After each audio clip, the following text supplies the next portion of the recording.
Hello students, हम आपको मुद्रा का महत्व पिछले लेक्चर में बताए थे, इंपॉर्टेंस ऑफ मनी।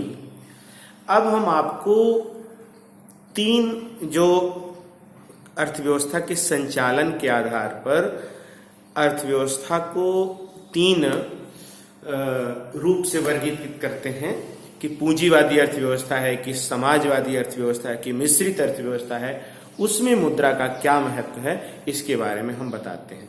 तो सबसे पहले हम ले चलते हैं आपको पूंजीवादी अर्थव्यवस्था। कौन सी अर्थव्यवस्था है ये?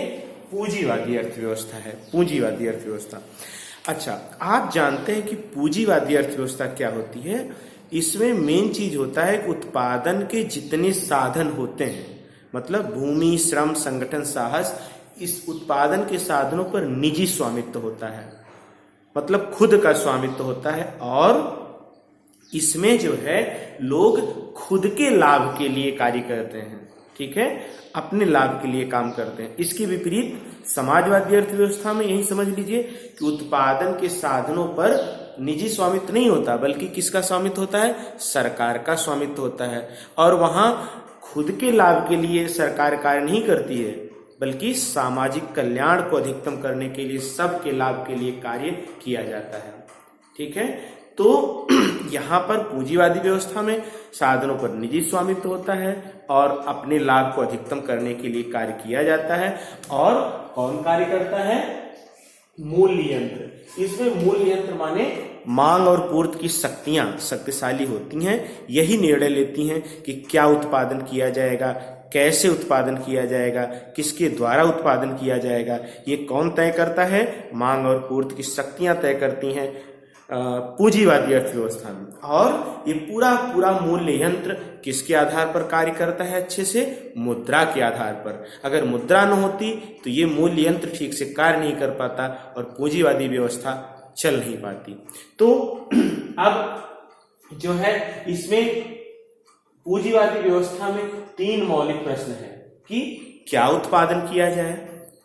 तो बाजार यंत्र बताता है कि भाई जिसकी मांग हो उसकी उत्पादन किया जाए। तो मांग कैसे तय होगी, कैसे मांग पता होगी? जिसके लिए लोग ज्यादा कीमत देना चाहें, कहने का मतलब जिसका मूल्य लोग ज्यादा देना चाहें। तो मुद्रा के माध्यम से ही लोग व्यक्त करना चाहते हैं कि किस चीज की मांग ज्यादा है, ठीक है। और जो है किसके लिए उत्पादन किया जाए, किसके लिए उत्पादन किया जाए मतलब कि जो उत्पादन हो जाता है तो वह उसका वितरण कैसे हो, ठीक है। मतलब पहला है क्या उत्पादन, मतलब क्या मतलब किस चीज का उत्पादन होगा?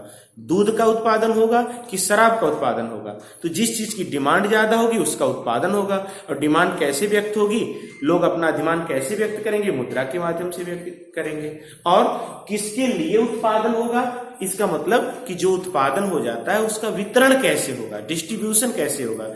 तो वितरण पक्ष भी मुद्रा के माध्यम से ही स्पष्ट हो पाता है। वितरण का मतलब कि जो है कि कितना हिस्सा भूमि को प्राप्त होगा, कितना जो है कि मजदूर को प्राप्त होगा, कितना पूंजी को प्राप्त होगा, मतलब हर साधन को कितना हिस्सा प्राप्त होगा, किसके लिए उत्पादन होगा, तो वही मुद्रा के माध्यम से ही व्यक्त होता है। और कैसे उत्पादन होगा? कैसे का मतलब कि कैसे उत्पादन होगा, इसका मतलब कि श्रम प्रधान तकनीक अपनाई जाएगी, कि पूंजी प्रधान तकनीक अपनाई जाएगी।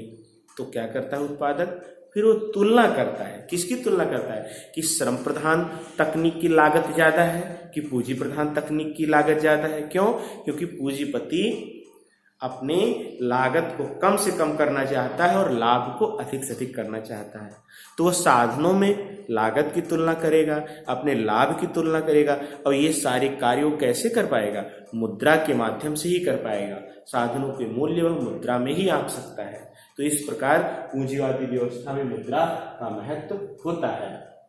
और क्या है? उपभोक्ता की संप्रभुता। मतलब पूंजीवादी व्यवस्था में सम्राट कौन होता है? उपभोक्ता। क्यों?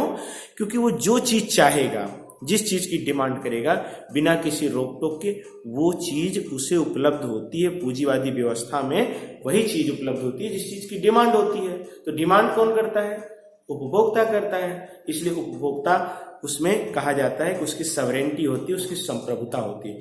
उपभोक्ता जो होता है अपना अधिमान कैसे व्यक्त करेगा, अपनी रुचि कैसे व्यक्त करेगा कि मूल्य के माध्यम से अर्थात मुद्रा के माध्यम से वह जो है अपनी मनचाही वस्तुओं को खरीद सकता है। तो इस प्रकार जो है अगला है बचत व विनियोग। तो पूंजीवादी व्यवस्था तभी विकास करेगी जब लोग अपनी इनकम में से कुछ बचत करें, और जो बचत हो उसे फिर इन्वेस्टमेंट हो। तो बचत करने का सबसे आसान तरीका क्या है? मुद्रा में बचत करना। निवेश करने का सबसे आसान तरीका क्या है? कि मुद्रा से निवेश करना, क्योंकि मुद्रा से आप कोई भी साधन खरीद सकते हैं, कोई भी पूंजीगत संपत्ति खरीद सकते हैं, किसी भी रूप में उसे बदल सकते हैं। तो बचत और निवेश को भी किसने आसान बना दिया? मुद्रा ने आसान बना दिया। अगला है शाख बाजार का विस्तार। शाख बाजार का विस्तार मतलब पूंजीवादी व्यवस्था या कोई भी व्यवस्था चलने के लिए ऋण चाहिए, शाख चाहिए।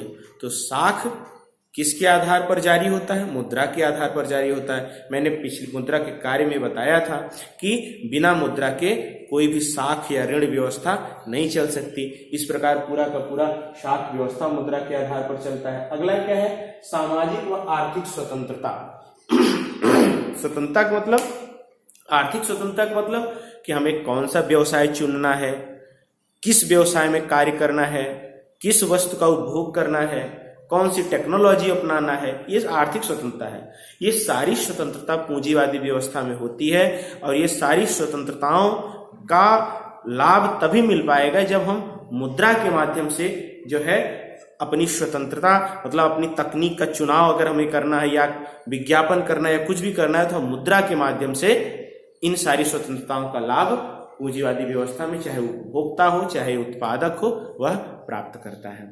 अगर मुद्रा नहीं होती तो उत्पादक क्या करता है? कोई भी टेक्नोलॉजी नहीं चुन सकता है।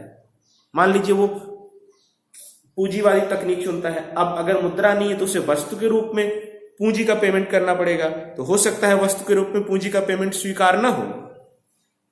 तो इस प्रकार जो है, और सामाजिक स्वतंत्रता का मतलब क्या है? सामाजिक स्वतंत्रता का मतलब यह है कि भाई अगर देखिए पहले क्या था, पहले जमींदार थे, अब मजदूरों को अनाज दे रहे हैं, या मजदूरों लगान के रूप में जो है भूमि स्वामी भी अनाज दे रहा है, तो उससे क्या है, एक गुलामी जैसा सिस्टम बना रहता था। अभी मुद्रा में उनको पेमेंट मिल रहा है, तो क्या है, वो मन चाहे ढंग से मुद्रा उपभोग कर सकते हैं, मन चाहे ढंग से मुद्रा का से कार्य कर सकते हैं। तो इस प्रकार जो है सामाजिक और आर्थिक स्वतंत्रता भी होती है। अच्छा, समाजवादी अर्थव्यवस्था में क्या था? समाजवादी अर्थव्यवस्था में आप जानते हैं कि उत्पादन के साधनों पर सरकार का अर्थात किसी केंद्रीय एजेंसी का स्वामित्व होता है, और उसमें क्या उत्पादन किया जाए, कैसे उत्पादन किया जाए, किसके लिए उत्पादन किया जाए, ये सब निर्णय कौन करता है? सरकार करती है। और उसमें जो है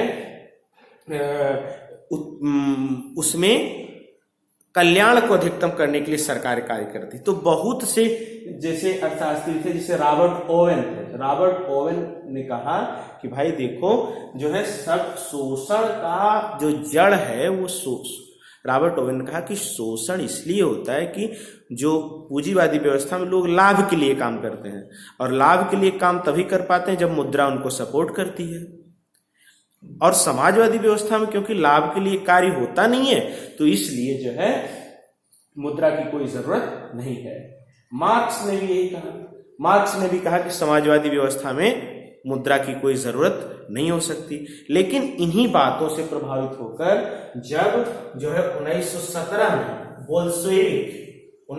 में बोल्शेविकों की सत्ता रूस में आई, तो इन लोगों ने मुद्रा को हटा दिया, वस्तु विनिमय प्रणाली से ही भुगतान करने लगे और लोगों को वस्तुएं सेवाएं उपलब्ध कराने लगे। तो ये व्यवस्था सफल नहीं हो पाई, फेल हो गई। इसलिए पुनः चाहे चीन हो चाहे रूस हो, जहां समाजवादी अर्थव्यवस्था ज्यादा है, ये सभी मुद्रा के माध्यम से ही कार्य करते हैं। अब आप सोचिए, समाजवादी व्यवस्था में अगर मान लीजिए कि सरकार है, सरकार ही लोगों को भुगतान करती है। अब अगर मुद्रा है तो मुद्रा में पेमेंट कर सकती है, नहीं तो जो कार्य कर रहे हैं उनको पेमेंट करने के लिए बहुत सारे लोग, अब जिसको जो वस्तु चाहिए उसको वो वस्तु देना पड़ेगा। तो वो कितना मुश्किल काम है कि मतलब जिसको जो वस्तु चाहिए उसके लिए मतलब सारी वस्तुओं के लिए अलग अलग काउंटर लगाना।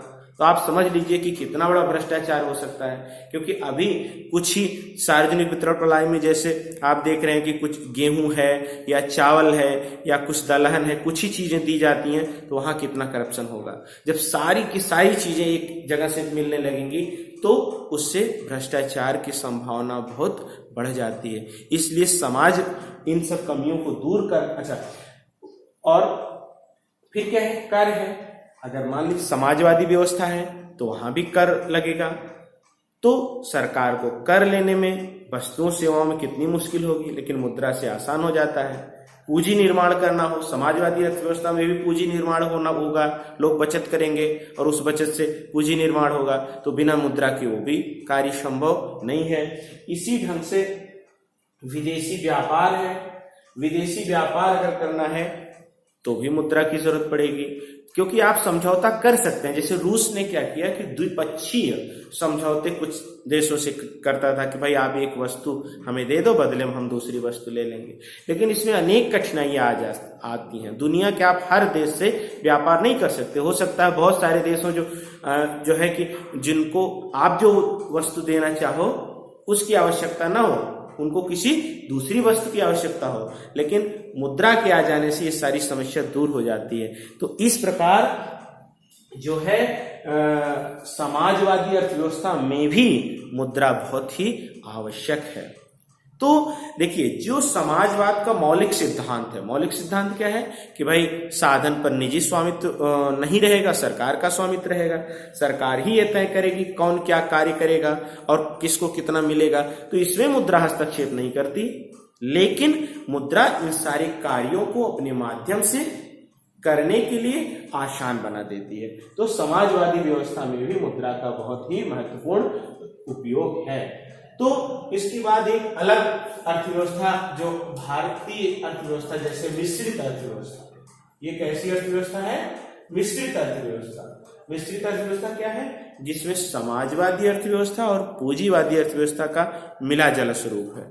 तो क्या मिश्रित अर्थव्यवस्था में मुद्रा का महत्व है? तो बिल्कुल महत्व है। कैसे? क्योंकि पूंजीवादी अर्थव्यवस्था में जिस प्रकार से मुद्रा का महत्व है और समाजवादी अर्थव्यवस्था में जिस प्रकार से मुद्रा का महत्व है, तो उसके दोनों ही पहलुओं को मिलाकर मिश्रित अर्थव्यवस्था बनी है।